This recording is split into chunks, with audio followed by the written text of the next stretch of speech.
Good morning. Welcome to the Dynamic Leadership Series, where we close the gap between what you know and how you perform when it matters most, when chaos is all around. Most leaders eventually recognize that their inconsistency under pressure is not about knowledge, it's about how they manage their own state. But there's a second layer that's just as important. I touched on this yesterday. Your team members are moving through the same rapid appraisal and activation cycle that you are. By the time someone explains their reasoning, their state has already shaped what they can access: flexibility, openness, listening, creativity. Just like we talked about yesterday, as the cognitive window narrows, that happens to the employee as well. And I'll use the word associate because it could be team members, it could be independent contractors, etc. Just like in ourselves, the shift happens before language forms, often in the first quarter of a second of the stimulus response cycle. That's 250 milliseconds. It happens so quickly, and it's usually just a flash. That's what you notice already. You've already noticed it, but maybe we ignore it. Malcolm Gladwell called it thin slicing, and that was the beginning. That book was written, I guess, around early 2000s, but the neuroscience had not caught up, at least what was available to the public in terms of the network of neurons being what we thought of as the subconscious mind. It's really the network of neurons. And that's widely known now in circles that study this kind of thing. Leadership is not only about regulating yourself upstream, it's also about detecting state shifts in others early enough to prevent cognitive narrowing from solidifying into defensiveness, silence, overreaction, or withdrawal. In a previous talk, I talked about having that second question to understand which direction is going. So if I told you a person is here, that's a data point. But are they widening? Is the cognitive window widening or is it narrowing? So the second question tells you, is it narrowing or is it widening? That's a talk that I did last week.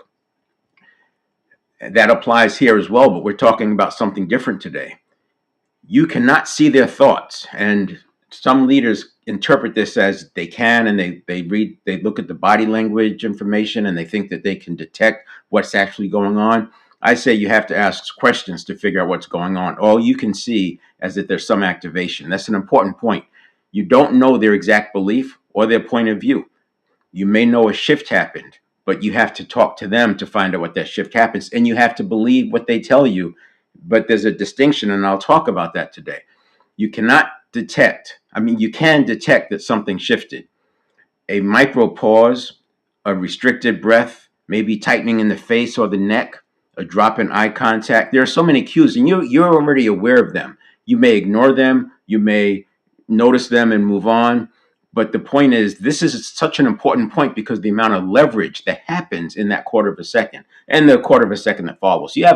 You have less than a second, around a second to address it. But that window of opportunity where high leverage exists, it starts to close pretty quickly. The cues are subtle. The speed at which they appear and disappear tells you this is early activation on the network side, not a fully formed narrative. Fully formed narratives from the conscious mind take much longer in the context of milliseconds, right? You're looking at counting it in seconds, not milliseconds. The story formed soon after that cue or that activation. Once it forms, rationalization begins. And once rationalization begins, you're no longer working with activation, which is a neural network of neuron impulse. You're now working with identity defense. What flashed was likely an association triggered by a word, a tone, a memory, something from the past that momentarily registered as threat or friction. It may have little to do with the present. And that's why you ask questions to figure out where it's going from or coming from. But if you wait, what happens is it starts to form into a narrative. And once that happens, you're no longer dealing with an objective registering of an association. This session focuses on that window, that leverage point, because that's where leaders have the most amount of influence to change the trajectory or adjust the trajectory in terms of maintaining a productive climate. You could think of it like this: if you ignore that too long, you get people who are checked out. You get what can lead to toxic environments. You get to you get you arrive at apathy because they have unneed mets, and those needs are not like the kind of need as a needy person, but they made an association that what you said means this, and this is something that was not good for them. So now they start catastrophizing that this is probably going to happen. By intervening and asking about it, you get a chance to clarify so that they realize that what you're saying is not this at all. This is something that happened maybe even in their childhood. We don't know. You don't know. But chances are, if it activated in that first quarter of a second, it's not based on what you said. It's based on what you said triggering something inside of them, which you have no way of knowing what that thing was or is. So recognizing early activation and intervening before the story hardens is the objective here. When leaders catch the shift early, they preserve bandwidth and engagement in themselves and others. That's an important point because we're also managing ourselves real time at that point, but we're focused on ensuring that this person is safe and that they maintain their bandwidth. If you've seen it before, where one person gets activated and they feel a threat and they have a response, and the other person gets activated, that response activates, and now you have two people attacking each other over nothing. Over nothing. It was just internal associations that were activating, and now they're receiving what that person feared or saw as friction. They're receiving it as a threat. So they respond in kind, and now you have the escalation. So there's three things I ask you to keep in mind as we navigate this topic today. It's all about noticing the shift at the network of neurons. First, the detection frame. Before we talk about what to say, we need to talk about what to notice. If you can't see the shift, you can't influence the trajectory. Traditional leadership development doesn't address this. It starts with what I want to do as the leader, and it will pick up on what am I hearing from the folks coming in, but that's the narrative already being formed. You have an opportunity. That's why it's dynamic leadership, just like dynamic traction control or dynamic suspension, making decisions in uh, thousands of decisions a second because it's constantly monitoring. And so it feels like prevention because it's happening so early. But dynamic traction control, dynamic suspension, dynamic anti-lock braking systems, what they're doing is adjusting more uh, acutely to the specific terrain, the camber of the road, the lean of the motorcycle, the shifting, changing in traction. It's acting, it's literally adjusting dynamically. That's why it's called dynamic leadership, because you have to first get that detection before you decide what's next. But we're talking a quarter of a second, half second. We're not talking about minutes. Now, the timing frame is next. The difference between skillful leadership and damage control is often just a few seconds. Once the narrative forms, you're managing defense. Before that, you're shaping direction. Major difference. The leverage frame, you don't need to interpret the cue. This is not about mind reading or understanding what the person is thinking. You only need to respect it.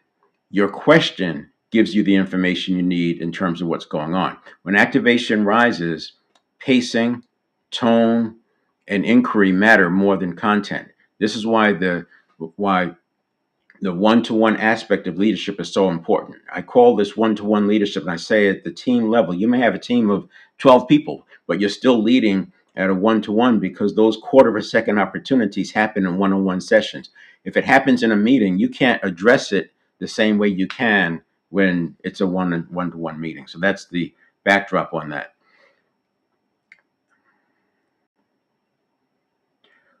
Now, what I'd like to do is revisit some of what you've seen before, but to do so in the context of the employee. So the premise of this, and it's not a premise, it's a fact that we have two systems. It's been called the fast and slow system. The network of neurons would be the fast system because it processes at 11 million bits per second. And the conscious mind would be the slow system because it processes at 50 bits per second. So this is conscious mind. And this whole thing in a stimulus response cycle is 1 second. And if you go to earlier talks, I do 7 phases of the 1 second model. It starts with pre-listening and then initial detection and rapid appraisal. All that's happening over here. And this is what we're talking about. Now, you have an opportunity here. As I said, the pre-listening. So you have 600 milliseconds, 6/10 of a second to influence the trajectory before it's handed off to the conscious mind. Once it's handed off to the conscious mind will start to form a narrative around a story, and then it starts to harden into a point of view. Because remember, people consider the network of neurons as their mind, and they consider that what comes from here over to here is true. And then what they do is back into it to find out. They start with it must be true, therefore I have to figure out what I need to know because this is true. The reality is it's just an association from the past. And that's where you as the leader have the opportunity to influence the trajectory, because by clarifying it, you take them from spiking to staying back to status quo. So let's imagine that we have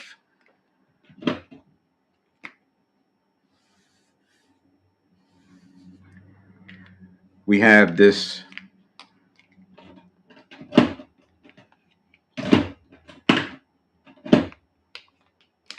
We're moving along. Remember, with thousands of stimulus response cycles a day, and the employees are just moving along in this process, and then something happens, and they spike, and this is the activation.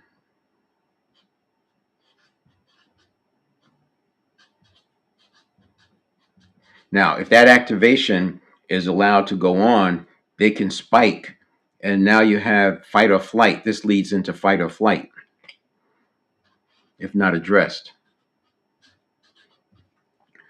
By addressing it, you can bring it back down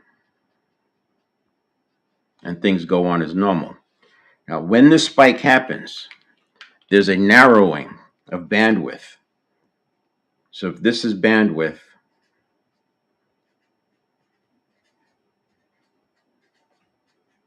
and they have this constant bandwidth, and we talk about this in the 7-step reset, where step 2 is modulating or getting presence and coherence, so you're prepared for that next stimulus that comes. So you have that bandwidth by being in coherence. And what you're doing is observing that when this happens, there's a cognitive narrowing and there's a closing of their bandwidth. As this bandwidth closes, they have less flexibility, they have fewer options. And then if you're not addressing it quickly enough, it turns into something more like threat. Now, looking at it another way. So we have our neuron side. We have our conscious side.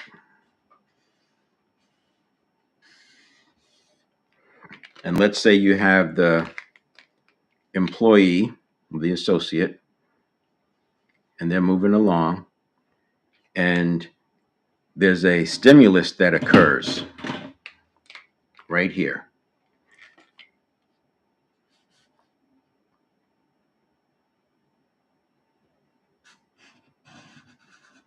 Some stimulus happens that causes an activation. Now remember, that stimulus, it could be a word, an expression, a phrase that you used. Maybe it could have been internal. They could have just thought of something. Maybe there was a smell or they heard some music in the background and it reminded them of something, and now they have an association. There's an internal activation. Sometimes it has nothing at all to do with what you're talking about, and they'll connect the dots, because remember, they're thinking that what comes from here, remember, the network of neurons converts the signal that's going through the neural pathway. So energy is going through the neural pathways. It converts that signal into something that can be perceived by the conscious mind. And in that transition, the conscious mind, or soon after that transition, the conscious mind begins forming a narrative around it because it assumes that it's true. Meanwhile, the leader also has this line.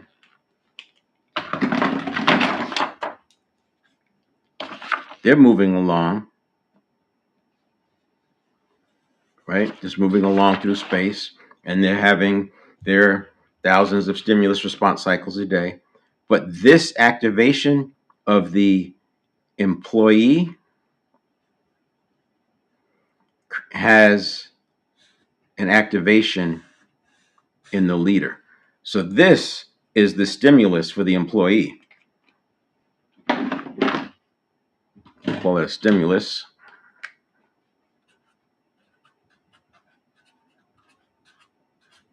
And this is a stimulus for the leader.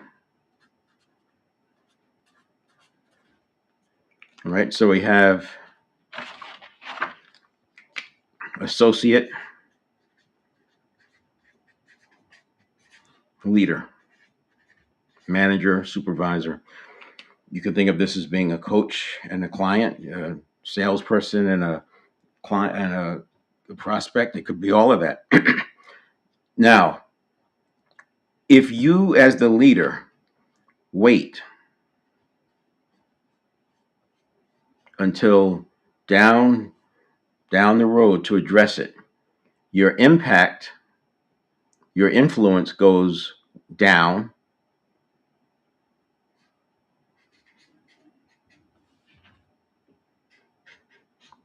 The effort to make something happen goes up. If you can address it here,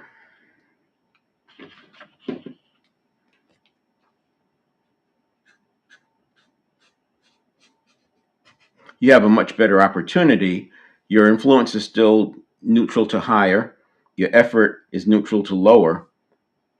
But the best place to address it is here. I mean, this is a half second. So literally, you're not actually addressing it completely in a half second, but you're starting. And that start becomes something like, I'm just got to check in. What's coming up for you? Your initial thing, slow down, lower your voice, maybe change your tone, relax your face, take on an air of curiosity, and you ask something like, what's coming up for you? If you don't pause here, this signal transitions over to the conscious mind, and the conscious mind starts fabricating a story that aligns with it. Now, a lot of times it's fine. We can have thousands of these things happen a day, and normally it's nothing to worry about. You just keep moving on. But every once in a while, you get that spike. And when you get that spike, you're going to get the bandwidth closing. And when the bandwidth closes, they have less access to the best version of themselves. So that's the story that we're talking about. This goes on with you as the leader, and it goes on with the employee as well. So let's make sure I've got that. One of the ways you can think of this is like a flash.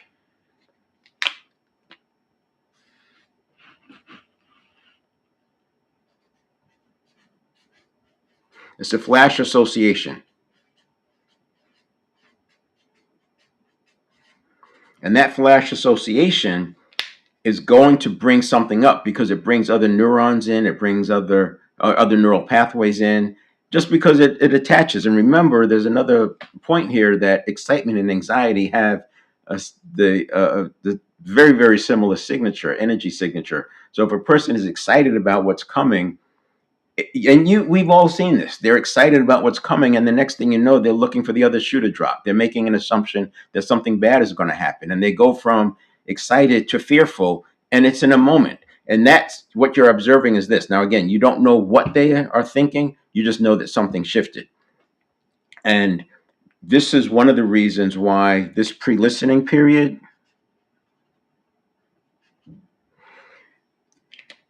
it's I advocate creating context, providing context so that they are less likely to get triggered. So for example, let's say you're going to talk about some changes. One of the things I would say is, now, before I even start, keep in mind this has nothing, this will have no impact on associates or employees. Even if you think there will be, there's no impact here. This is purely a customer side opportunity that we're having to address and update our CRM so that we can get ahead of this curve that we see coming. In fact, if anything, we may have to add some positions, especially during the transition, because there's going to be more work for us. That statement, and I was very careful in how I said it, because I was doing this before we understood about the neuron network of neurons. And because I coming from Airborne Ranger, neuro linguistic programming certification, and building high performing teams and selling products, self development products as well, I knew that creating context was beneficial to the outcome. What I didn't know is that sometimes my context setting would trigger people. So now, obviously, I understand that now my context setting is very careful to not trigger. And if there's a potential trigger, I balance it the same way I was just now saying. It's not going to impact people, but then I know that saying that is going to trigger some people to, and this just came from experience, right? Doing context, because I was always introducing, my entire career seemed like it was introducing new things, because we were riding that wave of moving from mainframe to cloud computing over a 20-year period, and every 3 years there was a major change. And I enjoyed the the space between technology and sales, and so I lived in that space to interpret, because I was into computers. I had a little PDA in the early 90s where I had all my information, Excel spreadsheets on there. Scion, PSION, is a great tool, uh, followed by Palm, the Palm Pilot, and then BlackBerry, and it didn't keep up. But that Scion was a computer in my pocket. Anyway, the point being, I've used this so much, and now I know that all you don't know what's going to trigger. So I'm thinking through, okay, so I just mentioned impacting people. Some people are going to take that as a cue that it will impact people, right? Some, it depends on their past experience. So then I say, in fact, I give context. We may have to add people. It's a customer side play, but because of what we're doing with the CRM, and to get ahead of this thing, we may have to add people. So now I've sort of doubled down on that, and I neutralized that triggering point, because they were looking for another shoe to drop, and I answered it. I said, in fact, we may have to add people. Now, I'm not going to lie. I'm just making sure that I'm providing context in such a way that people are less likely to have these flashpoints. Once the flashpoint comes in a meeting, it's a little bit more difficult to deal with, but I do like to pause in the meeting when I see that and say, hey, I just want to pause. So what's coming up for you guys? Now, there are people who are critical of giving too much context, because some leaders want to control the narrative. And in controlling the narrative, they are saying, don't bring that stuff up because you're going to get pushback. So, don't talk about that. Well, I think you have to make your own decision. You use some trial and error, and that's why it's called dynamic leadership. You're going to have to make some decisions on the fly. This is why we start with knowledge. You have to have the understanding of it. Then you have to understand habit mastery, both for yourself and other people. And then you understand state mastery, which is, I'm talking about both of those right now. But state mastery is how you're going to manage yourself and stay coherent so that you're not causing anxiety, that you're not adding to the flashpoint. And then we have forgiveness, which is just it's not a moral context, it's performance hygiene. Because if we don't forgive ourselves for the mistakes that we've made in the past, and perhaps others who've been around during that time, if we don't forgive ourselves, then those become potential flashpoints for us, that something could be said and it triggers a relationship wound that happened when we were 9 years old, which has nothing to do with today. but it comes up, and now for the next 30 seconds the person is off onto this thing of how bad life is and why it happened to them, and how this situation is like that situation, and it's just, you can see where it goes. So by forgiving yourself and forgiving others, you remove those potential associations, and there's a process for forgiveness. We go through that in the workshop. All right, now I want to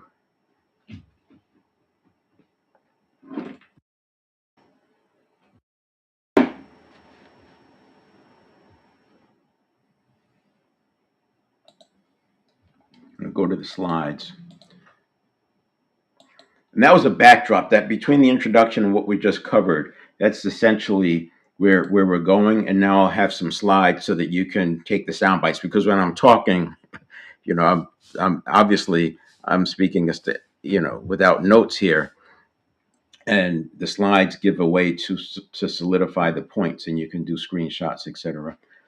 Now, I'm calling it Stability and Open Skill Performance Part 2, because yesterday was Part 1. We covered the leadership. I do recommend you taking a look at that. It's about a 40-minute video, and it covers managing this for yourself. And once you see it, it's hard to unsee it, but we've got to get over that hump of thinking it's something else.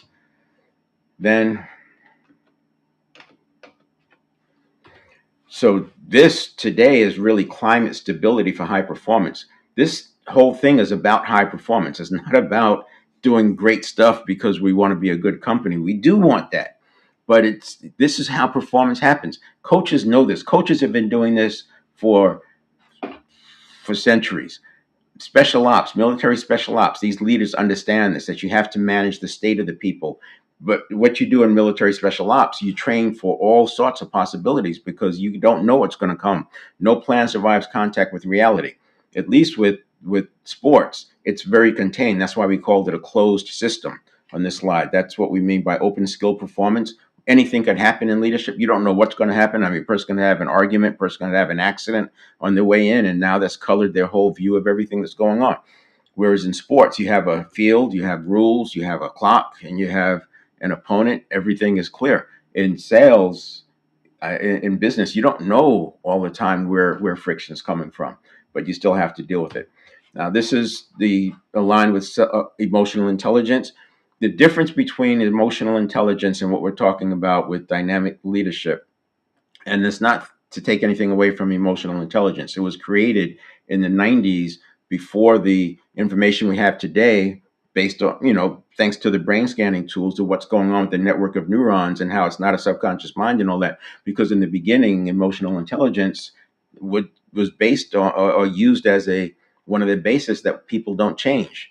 And I've said that for many, many years. People don't change, but now we know that they may not change on their own. They may not change willingly. They may not change at all, but they can change. There's a difference between people can't change versus people don't change or won't want to change, but they can. And that's the important difference. And so what we've done with dynamic leadership is moved way upstream with the action point. The typical action point in emotional intelligence is after it's the narrative and the story is formed, or at least has begun to form, and you're intervening there to slow down that forming. What we're doing with dynamic leadership is going way upstream so that the activation never becomes more than a blip. It's addressed at the blip level, because keep in mind the network of neurons is processing 11 million bits per second. There's 100 billion neurons, trillions of associations. It doesn't take much for those associations to ratchet up. And that's why you ask that question. You're interrupting the pattern. I don't like to use the word interrupt. It's more adjusting the trajectory. You're influencing the trajectory. You're inserting yourself in a point where you can actually guide versus trying to correct later. So we are here in social awareness and relationship management. Yesterday, it was self-awareness and self-management. Today, it's social awareness and relationship management. And we'll do laps around this in the programs. We do laps around this because as you gain more awareness of yourself and more self-management for yourself, you're then able to see more with other people and adjust that. And then that gives you and takes you to another level where you have to have additional skills. Now, There's the 7-step reset, and this comes under the 7 performance series. The mental, physical, spiritual, emotional is in the middle. Those 4 are in our control. Emotional is the gateway to the right side, which is relationship, professional, and financial. And we wait until we have uh, enough coherence and enough self management before we start addressing this, because these involve other people. Relationship, professional, and financial involve the corroboration with collaboration with other people, involvement with other people, interdependency with other people. So we have to be solid over here with the mental, physical, spiritual, emotional. And that spiritual, by the way, is not the spiritual realm, it's our higher self. But it's the awareness of awareness, and that we're what we're doing about the awareness. And I call emotional the gateway, because you can be triggered, and that's back to the relationship wounds. You can be triggered very easily and hijacked because you're not modulating your emotions. And speaking of modulating, there's 2 parts on here where you modulate emotions. One is, this is your knowledge, right? Beliefs, neuroplasticity, priming, mindset, and physiology. Physiology is a big one. 95% of our lives are run by habit. Habit resides in the network of neurons. The network of neurons, therefore, physiological. The energy going through them is not, but the neurons in the synapses is physiological. So physiology has a lot to do with step 2, which is our state, our presence. We want to be present, coherent right here, and in a productive state, so that when the stimulus comes, and there's going to be 30,000 more stimuli per day, and being in a coherent state when this happens, we have the maximum bandwidth, we have the widening, the cognitive widening versus narrowing. This becomes an area where you may have to modulate your emotions. So we condition that in. We condition in the modulation as right here in between step 3 and 4, because here inside of 3 you're going to have a reaction. That reaction will lead to a response, but when you're triggered or stressed, that reaction and response tend to equal. The person's response is exactly what was handed off in the reaction. We have to make sure that there's a pause here, so that pause is conditioned in, and it's a question: do I need to modulate before taking action? And if so, you have up to 90 seconds to modulate that emotion. It can happen very quickly, because all this can be conditioned, and you can modulate very quickly in the beginning. It is going to take longer, 45 to 90 seconds, to modulate those emotions, but you learn very quickly that it starts to condition. The reason I stopped there is because modulating here is after the stimulus. Sometimes we need to modulate here before we even know the stimulus is coming. So we're constantly modulating our emotions.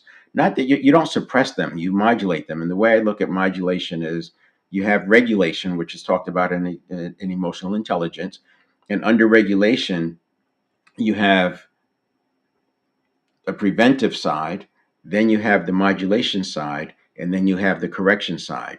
So you want to make sure that you're moving upstream and doing things on the preventive side as much as possible, so you're not having to do corrective. But all of that can be under the umbrella of regulation. And dynamic leadership is just like traction control, dynamic traction control, where it's intervening so early that you never see the slide.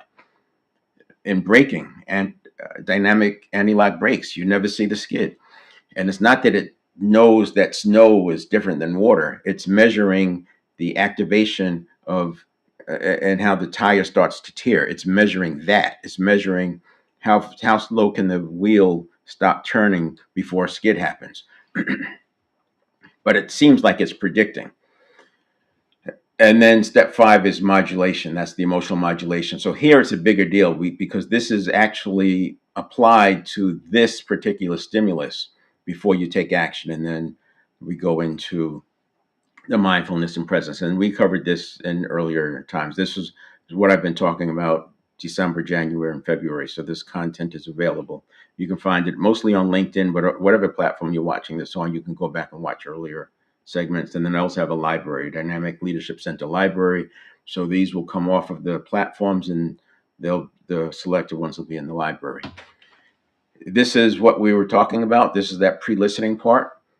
This is the first 600 milliseconds. This is the 600 milliseconds where, as a person, you have the readiness. You can change your perpetual question. You can and condition your trajectory bias. This is what we do in the leadership side, the habit mastery and state mastery. That's what we're working on. And then you have the mobilization. So there are things you do as a person. Here, you change your perpetual question. You can condition in some implementation intentions.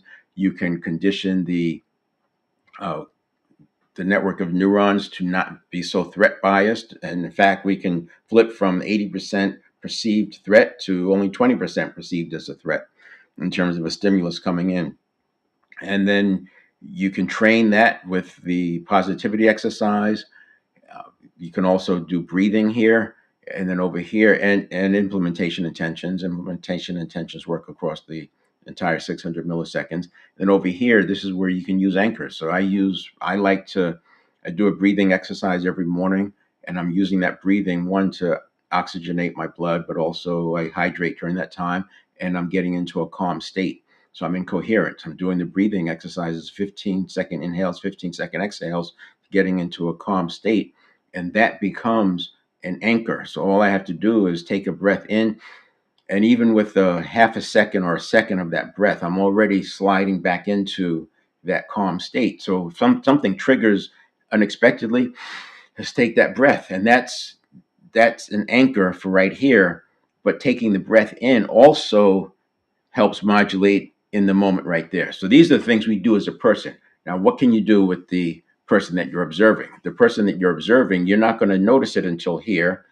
And then what you want to do is interrupt that pattern. You want to influence the next part of the trajectory by asking them a question, letting them know you're curious about what they're thinking. Because if they tell you here in this area, in this inside this first second, if they respond or at least start thinking about it inside this first second, they haven't had a chance to think about it yet. So it's going to be more raw. It's going to be, well, now I'm just wondering, is this going to have an impact on blah, blah, blah? And you answer it. And that process is the association. It's like instead of the association ramping up, and becoming an emotional moment, it it settles down because you're asking them about it, you're addressing it.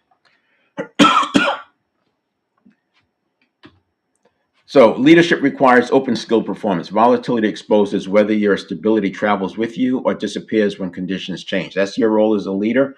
And the better you can do this, the more likely you're going to have a positive, calm, productive environment. When I say calm, I don't mean calm like nobody's doing anything. I mean, think about flow, think about coherence. Yeah, it's not chaos and it's not rigidity. It's balanced. So the second dimension, let's see what we got here. Yeah, self-regulation is only half the equation. Leaders must also detect activation shifts in others. So every team member runs the same rapid appraisal cycle. It precedes the narrative. If you let the narrative happen, you it's at the extreme. People change the facts to match their feelings, and then that turns into their story. And depending on their integrity, it could become a big lie that then becomes accepted as the truth because they've said it so many times. State shapes access to skill. This is important. Once that state starts to shift, I drew the bandwidth narrowing. Once that happens, if it's not interrupted, it's just going to get worse until it reaches some limit and turns around. But then after the narrowing, you get the cortisol, you get the adrenaline, you get these other challenges happening. It's a neurobiological event at that point. So if you wait, it increases the likelihood of rationalization. So I like to deal with this within seconds, which is why you want to address these things one on one. This is why, and there's a lot of best practices. You look at the book Multipliers, which is one of the foundational texts for this work. If you look at that book, they talk about how these multipliers have these conversations with people. So before making a big announcement, you may want to meet one on one with some of the people to go through this process before you're talking about it in the meeting. You don't have to meet with everybody, but you know your people, you know where the volatility lies, and it's different depending on what you're introducing. It's different. If you got a sales team and you're going to start publicly displaying the results, there are some people who are going to love that, and there are other people who are going to be threatened by it. So you want to meet with people depending on what you perceive, and that's why you do onboarding, because after you can calibrate what's likely to trigger this person. If you detect shifts early, you can influence trajectory before it hardens. When I say hardens, that's the narrative, the story, and those things. What you cannot detect, what you can and cannot detect. You cannot detect content. You do not. This is not mind reading. There are leaders who think that they're not doing a good job because they can't get it right. They misread the body language, and you don't know what that means. Folding your arms doesn't mean the person's closed. It could mean they're cold, or it could mean that that's their comfort space. It doesn't mean that they're closing down. You have to ask the second question to find out what's actually going on. So you don't know the beliefs, you don't know the exact thought. You can detect the arousal change, and that's what we're talking about. And it appears that the body will move slightly earlier than the facial expression. It's interesting. The face is the only place on the body where the muscles are connected directly to the skin. And this is why you can have so many different expressions and micro expressions. But actually, there's an arousal that happens that you can see in the body. So start learning to pay attention to that. And you can feel it in yourself too.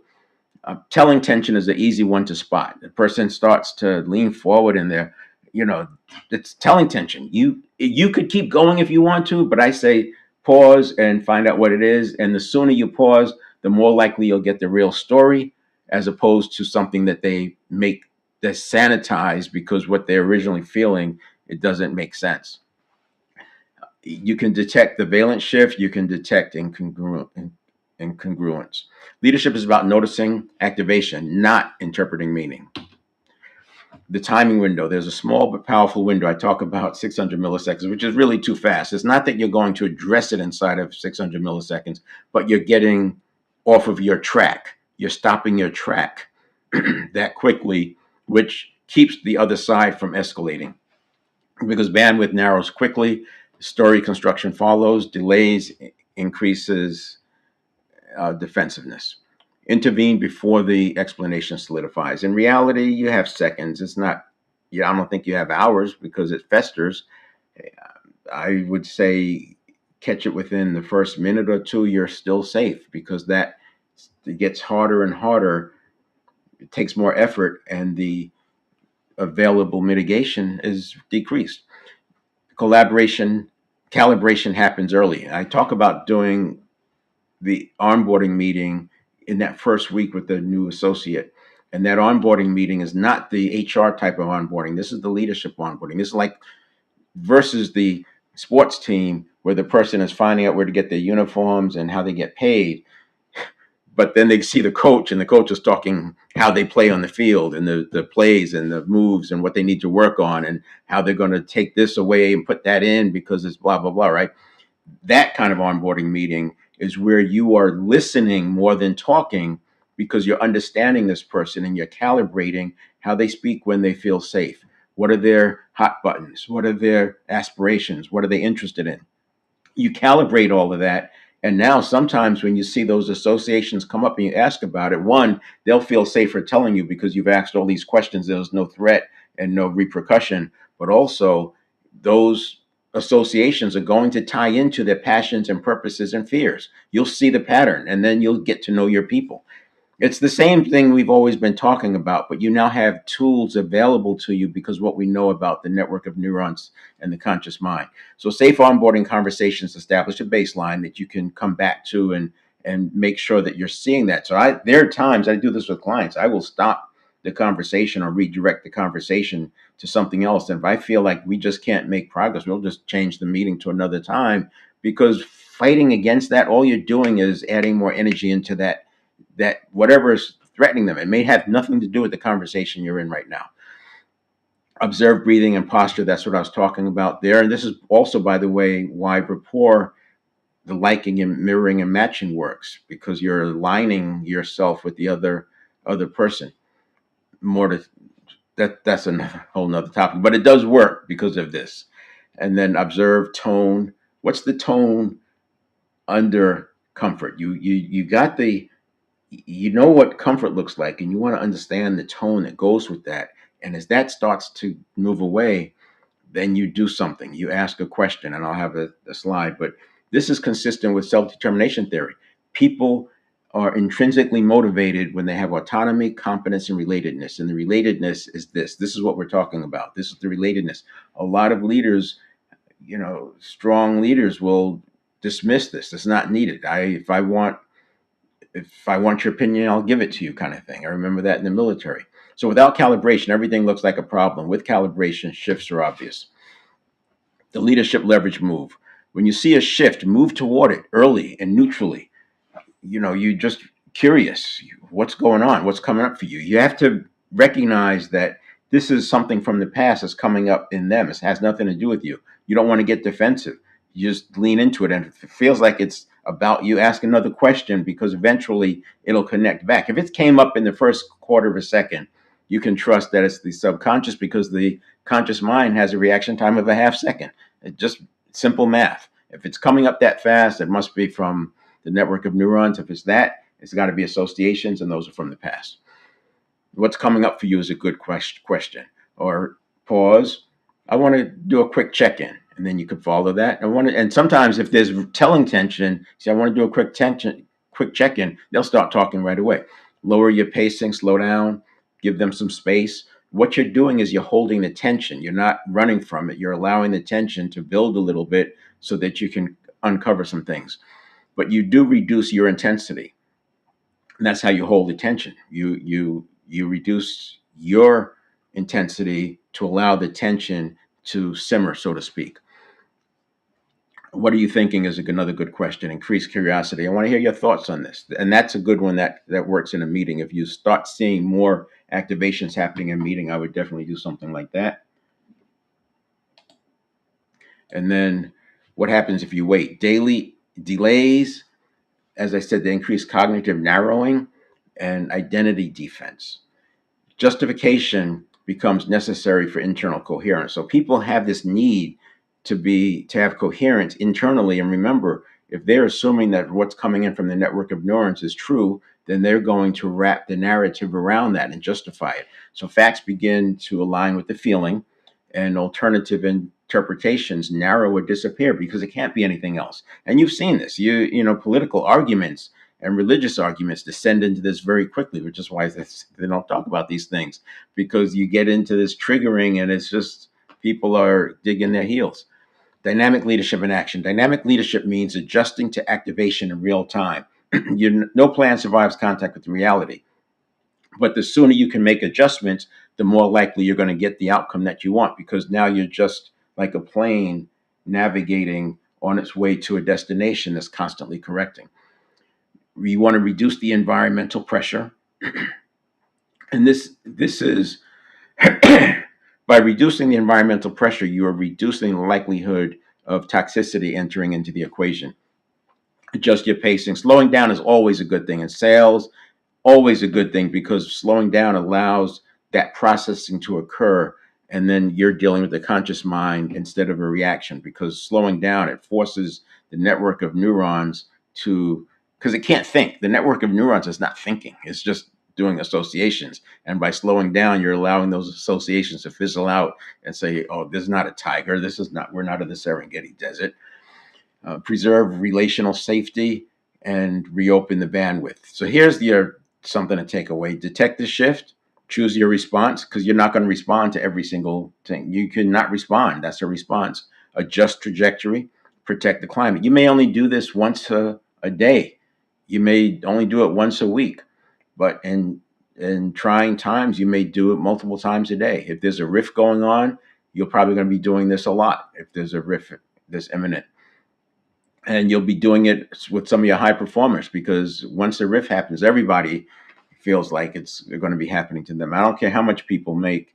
It's not, they still look at maintaining their lifestyle, whatever that is. I don't care what their level is. That's still a desire to maintain their lifestyle, even if it's only perceived. People may not even spend more than, a small amount of the massive income that they have, but in their mind, it's still a lifestyle that they want to preserve. So you're not managing emotion, you're preserving capacity. And then this is the moving along, and why it's so hard to cross this barrier. This is what I talk about above the line. Above the line is this line. This is the line we're moving above. And it's so difficult because people have stories and habit patterns and all these things. And you notice it in yourself, but you have to work with other people too. And you don't know what's in there. And what's really interesting is I have in here good experiences. Good experiences can also have the effect of preventing people from trying new things. So that becomes a barrier.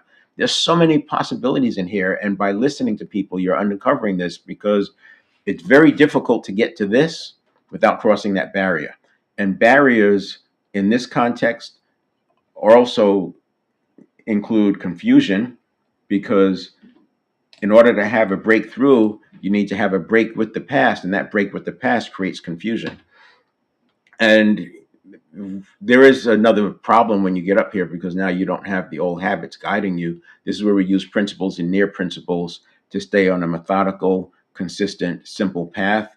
And you're using principles and near principles to make decisions. Again, that's part of dynamic leadership. We're using best practices. That's why I use the books Multipliers, Good to Great, Great by Choice, and Seven Habits of Highly Effective People. Because if you follow those, 97% you're going to be right. I mean, Dale Carnegie's book that was written in the 1930s is still 100% accurate today. Seven Habits of Highly Effective People, written in the 1980s, still 100% accurate today. These are books you can, and the reason I use those books is because of the amount of research that was done. Real research, not theory. There was going out talking to people. All four of those books I mentioned had thousands of interviews with people, or at least interacting with people real time, working in the field, in assignments, and uh, collating information. These books were written by researchers who were literally doing the work with the people. So that's why I use them, because you're not going to recreate that research very easily. And rather than get into a debate, we're going to say, look, this works 99% of the time. We're going to go with that until something tells us we shouldn't be. So I go live every day, Monday to Friday. On Wednesdays, I do an Ask Me Anything, and it has to do with high performance, dynamic leadership, any of my content that's fair game. On Wednesdays, we do that at 7 o'clock. The rest of the days, I usually at 7, but sometimes it's 8, because I'm not just going live. I'm actually creating a curriculum for coaches of leaders. And I do that live because it forces me to create the slides. I come up with the concepts. That's why I use the pad. And sometimes, like today, I'm 5 minutes late, because it's more important for me to have the curriculum, because the curriculum stays for as long as I want it to stay. Whereas the live event is over, I record it. There may be one, there are a few people inconvenienced, and I apologize about that. But my bigger priority is to have the content in my library. So I'll be going live in February, one-to-one leadership, and then March is creating the climate for executives. And we have a workshop coming up the day after tomorrow. 4 pillars of self mastery. That's what we were talking about: the knowledge, the habit mastery, state mastery, forgiveness. Those are the 4 pillars that you need to have mastery over yourself and agency and personal leadership. So you no longer have to carry around the thought that something could come up and send you into an anxiety spiral. You will have the skills that you need to handle anything that comes your way.